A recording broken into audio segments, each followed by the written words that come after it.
அன்னாளின் ஜெபத்திற்கு தேவன் எப்படி பதில் தந்தார் என்று சொல்லி இன்றைக்கு நாம் பார்க்க போகிறோம். அப்போ அன்னாள் ஜெபித்தார், அவர்கள் எப்படி ஜெபித்தார்கள் என்று சொல்லி பார்க்கும்போது 11ஆம் வசனத்தை வாசியுங்கள். சேனைகளின் கர்த்தாவே, சேனைகளின் கர்த்தாவே, தேவரீர் உம்முடைய அடியாளின் சிறுமையை கண்ணோக்கி பார்த்து உம்முடைய அடியாளை மறவாமல் நினைத்தருளி உமது அடியாளுக்கு ஒரு ஆண் பிள்ளையை கொடுத்தால் அவன் உயிரோடு இருக்கும் சகல நாளும் நான் அவனை கர்த்தருக்கு ஒப்பு கொடுப்பேன், அவன் தலையின் மேல் சவரகன் கத்தி படுவதில்லை என்று ஒரு பொருத்தனை பண்ணினான். பாருங்க, அவங்க ஒரு பொருத்தனை பண்ணி ஜெபிக்கிறாங்க. நம்ம கூட நம்மளோட பிள்ளைகளுக்காக பொருத்தனையோடு என்ன பண்ணணும்? ஜெபம் பண்ணணும். ஆண்டவரே, நான் அதிகாலையில் இருந்து என் பிள்ளைகளுக்காக என்ன பண்றேன்? ஜெபிக்கிறேன் ஆண்டவரே. என் குடும்பத்திற்காக நான் என்ன பண்றேன்? ஜெபிக்கிறேன் ஆண்டவரே. நான் தினந்தோறும் என்ன பண்றேன்? சபைக்கு வருகிறேன். எல்லாவற்றுக்கும் ஒரு பொருத்தனை நமக்கு அவசியம். அன்பு தேவ ஜனமே, உலகத்துல வேலை செய்யும் போது பார்த்தீங்கன்னா அநேகர் ஐடியில் வேலை செய்வாங்க, தொழிற்சாலையில் வேலை செய்வாங்க.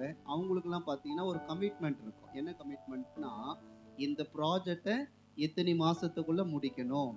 அதே போல் இந்த கம்பெனியில் வேலை செய்கிறவங்க, தொழிற்சாலையில் வேலை செய்கிறவங்க பார்த்தீங்கன்னா 1 மணி நேரத்துக்கு இவ்வளோ பொருளை நீங்கள் என்ன பண்ணணும், செய்யணும்னு நிறைய கமிட்மெண்ட்லாம் இருக்கும். அப்போது ஒரு உலகத்தானே இதை நிர்ணயிக்கும் போது அப்போ தேவன் நம்ம கிட்ட என்னங்க எதிர்பார்க்குறோம்? நம்ம கிட்ட காசு பணத்தை தேவன் எதிர்பார்க்கல. தேவன் நம்ம கிட்ட எதிர்பார்க்கறது என்னன்னா, அவர் இடத்துல ஆண்டவரே சொல்றாரு, 1 மணி நேரமாவது நீங்கள் விழித்திருந்து ஜெபிக்க கூடாது. அப்ப தேவன் எதிர்பார்க்கறது என்னன்னா, என் பிள்ளை என்னிடத்துல வந்து ஜெபிக்க மாட்டாங்களா என்று சொல்லி தேவன் இன்றைக்கு நம்மோடு பேசி கொண்டிருக்கிறார். ஒருவேளை இன்னைக்கு சில குறைவுகள் இருக்குதா? அந்த குறைவுகள் ஏன் வந்தது என்பதை முதலாவது நாம் சரி செய்ய வேண்டும். நாம் சரி செய்வோம் என்று சொன்னால் அதை எப்படி நாம் சரி செய்ய போகிறோம்? இப்போ உதாரணத்துக்கு பார்த்தீங்கன்னா, அந்த நாட்கள்ல பாவம் செஞ்சவங்களாம் என்ன பண்ணுவாங்கன்னா, போய் கோயில்கள்ல பலியிடுவார்கள்.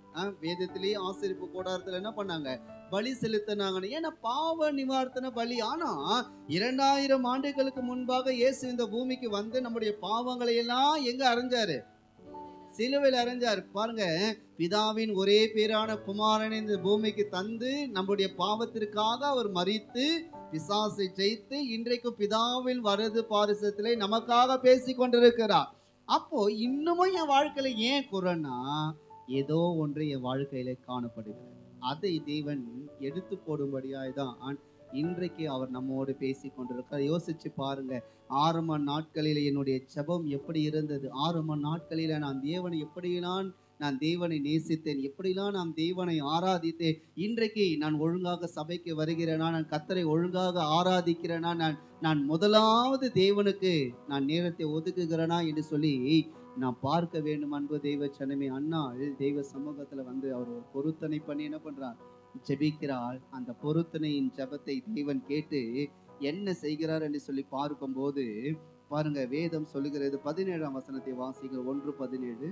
அதற்கு ஏலி, சமாதானத்துடனே போ, நீ இஸ்ரவேலின் தேவனிடத்தில் கேட்ட உன் விண்ணப்பத்தின்படி அவர் உனக்கு கட்டளையிடுவாராக என்றார். ஏலி அவர்கள் பார்த்து சொல்றாங்க, அந்த அம்மா பார்த்து சொல்றாங்க, நீ சமாதானத்தோடு போ, உன் ஜெபத்தின்படியே உன் விண்ணப்பத்தின்படியே தேவன் உனக்கு கட்டளையிடுவாராக. இன்றைக்கு ஒருவேளை நம்ம எந்த நிலையிலிருந்து நம்ம வந்திருந்தாலும் இன்றைக்கு நான் ஒரே ஒரு வார்த்தை சொல்லுகிறேன். நீங்கள் விண்ணப்பம் பண்ணி நீங்கள் போகும்போது தேவன் உங்கள் ஜெபத்திற்கு அவர் பதில் கொடுக்க அவர் உண்மை உள்ளவராய் இருக்கிறார். அன்னாளுக்கு குழந்தையின் தேவை இருந்தது. ஒருவேளை இன்றைக்கு நம்மளுடைய பொருளாதாரங்கள் குறைபட்டு இருக்கிறதா? வேலைகள் தடைப்பட்டு இருக்கிறதா? வருமானம் எனக்கு சரியாக இல்லை என்று சொல்லி நீங்க சோர்ந்து போய் இன்றைக்கு வந்திருப்பீர்கள் என்று சொன்னால் ஒரு பொருத்தனை பண்ணுங்க. ஆண்டவரே, நான் உண்மையாய் ஜெபிக்கிறவனா என்னை மாற்றுவீராக. நீ விரும்புகிற வாழ்க்கை நான் வாழ எனக்கு என்ன பண்ணுங்க? கிருபைய தாங்க. ஒரு சில நேரத்துல குறைவுகள் வருகிறதற்கு காரணம் என்னன்னா, தேவன் நம்ம கிட்ட ஏதோ ஒன்றை எதிர்பார்க்கிறார். என்ன எதிர்பார்க்கிறார் தெரியுமா?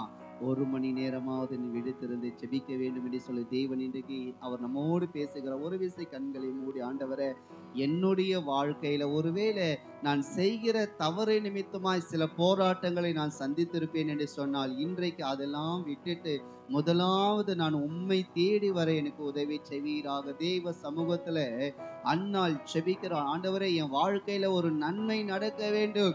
சமுதாயத்துல எல்லாரும் என்ன பாருங்க, என்னை ஒதுக்குகிறார்கள், என்னை வெறுக்கிற மாதிரி பேசுறாங்க. காரணம் என்னன்னா, அவருக்கு ஒரு தேவை இருந்தது, குழந்தை என்கிற தேவை இருந்தது.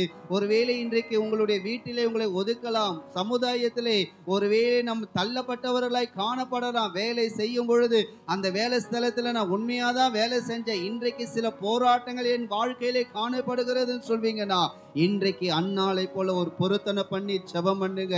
ஆண்டவரே, நான் உமக்காக வாழ்கிறேன் ஆண்டவரே, என் வாழ்க்கையில பாவமான காரியங்கள் இருந்தா அதை எடுத்து போட்டு நான் உம்முடைய சமூகத்துல காத்திருந்து நீர் என்ன எதிர்பார்க்கிறீரோ அதை நான் உண்மையாய் செய்கிறவர்களாய் என்னை மாற்றுவீராக. என் சரீரத்திலே உம்முடைய வல்லமை இறங்கட்டும், உம்முடைய மகிமை இறங்கட்டும். எந்த நிலையிலேயும் ஆண்டவரை நாங்கள் சோர்ந்து போகாதபடிக்கு, எந்த நிலையிலேயும் ஆண்டவரை நாங்கள் விலகி போகாதபடிக்கு ஆண்டவரே, அந்த இடத்துல அவர்கள் ஜெபித்து விட்டு வெளியே வரும்போது ஆண்டவரே, வேதம் சொல்லுகிறது, கர்த்தர் ஆண்டவரே அன்னாளை நிலைத்தால் சில நாட்கள் சென்ற பின்பு அவர்களுக்கு ஒரு குமாரனை நீ தந்தீர் என்று சொல்லி அவர்களுக்கு சாமுவேல் என்று சொல்லி பெயரிட்டது போல ஆண்டவரே, தேவ சமூகத்திலே தன்னை அர்ப்பணித்து ஆண்டவரே அந்த அன்னாள் ஜெபித்த உடனே ஜபத்தை கேட்டு தேவன் அவர்களுடைய தேவைகளை சந்தித்தீரே.